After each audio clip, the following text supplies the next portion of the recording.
Bismillahirrahmanirrahim. Kalau tidak kerana bintang, tak akan bulan kelihatan tinggi. Kalau tidak kerana pidato, tak akan saya berdiri di sini. Datang bahtera dari Medan, singgah sebentar di laluan kerai. Salam madani saya hulurkan kepada semua pembuka tirai. Assalamualaikum warahmatullahi wabarakatuh. Yang dihormati Tuan Pengerusi Majlis, barisan penahakim yang arif lagi bijaksana, yang sedang menjunjung mahkota keadilannya. Penjaga masa yang sentiasa peka dengan detak jamnya, serta hadirin yang saya hormati. Kepercayaan kepada Tuhan, kesetiaan kepada raja dan negara, keluhuran perlembagaan, kedaulatan undang-undang, kesopanan dan kesusilaan. 5 prinsip rukun negara yang diwujudkan ini dibentuk berdasarkan acuan masyarakat Malaysia yang berbelang kaum dan juga agama. Berdirinya kami di sini dengan penuh iltizam ingin menyebarkan sedikit dogma berpandukan tinta dan wacana para sarjana melalui makduk pidato yang berbunyi rukun negara nadi kehidupan rakyat Malaysia. Antara tujuan rukun negara adalah untuk dijadikan prinsip hidup semua rakyat negara ini bagi menjamin perpaduan kaum dan keamanan negara. Rukun negara seharusnya dijadikan panduan oleh setiap rakyat yang mengaku dirinya sebagai warga negara Malaysia. Sekiranya panduan ini dipatuhi, pastinya akan membentuk rakyat yang bermutu tinggi nilainya. Prinsip yang pertama, yaitu di bawah lembayung kepercayaan kepada Tuhan. Setiap agama pastinya menyeru kepada kebaikan. Tanpa agama boleh menentukan kepribadian seseorang, sesuatu bangsa dan juga negara. Justru bagi insan yang beragama, pastinya mereka percaya bahawa melakukan perkara yang baik adalah sangat dituntut. Di sini dapat kita fahami bahawa prinsip yang pertama ini akan dapat melahirkan rakyat yang berkualiti untuk dirinya dan masyarakat. Jadi, tidak dinafikan rukun negara dapat membentuk rakyat yang berkualiti melalui prinsipnya yang pertama. Hadirin sekalian, apakah buktinya kesetiaan? Adakah menyatakan di bibir sahaja, tepuk dada, tanya minda?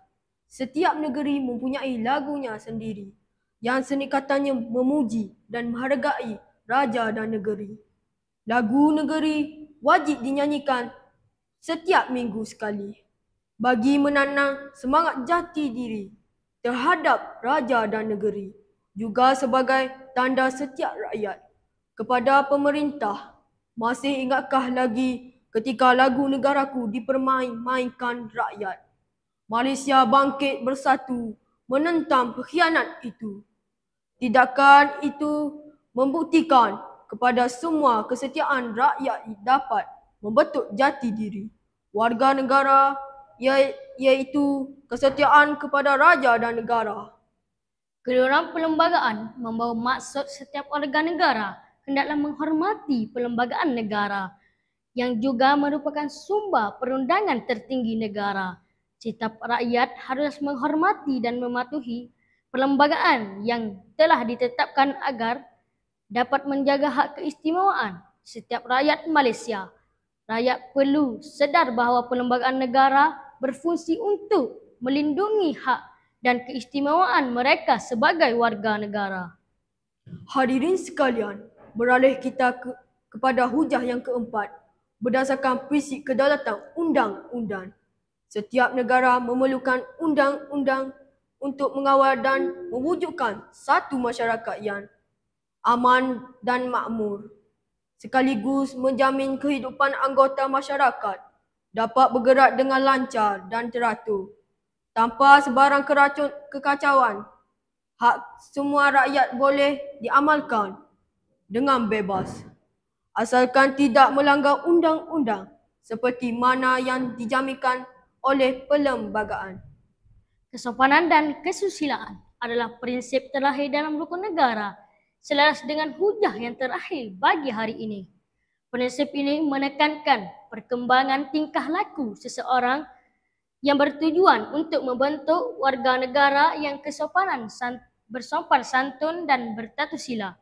Prinsip ini membolehkan rakyat berbilang kaum di negara ini mengamalkan sikap saling menghormati dan menjaga hubungan baik antara satu sama lain. Justru tidak wajar sesuatu kaum membangkitkan isu yang dianggap sensitif agar ketenteraman rakyat sentiasa terpelihara. Bulat kata kerana pembentuk, bulat kita kerana muafakat. Yang berat sama dipikul, yang ringan sama dijinjing. Itulah amalan rakyat Malaysia yang sentiasa berpandukan kepada ideologi negara yang telah membentuk rakyat berkualiti dengan adanya kerjasama yang erat dan perpanduan berakal ubikan rukun negara. Maka tidak hairanlah negara Malaysia mampu membentuk rakyat yang berkualiti tinggi dan disegani dunia. Justeru, marilah kita bersama-sama menghayati rukun negara dan sekaligus menjadi insan yang berkualiti. Hadirin yang berwisi, sebelum kata mengunci bicara, sebelum langkah mengundur pergi, bukalah mata dan minda. Bersama kita memulakan anjakan paradigma dan mengamalkan prinsip-prinsip rukun negara sebagai panduan hidup kita. Sekian, terima kasih.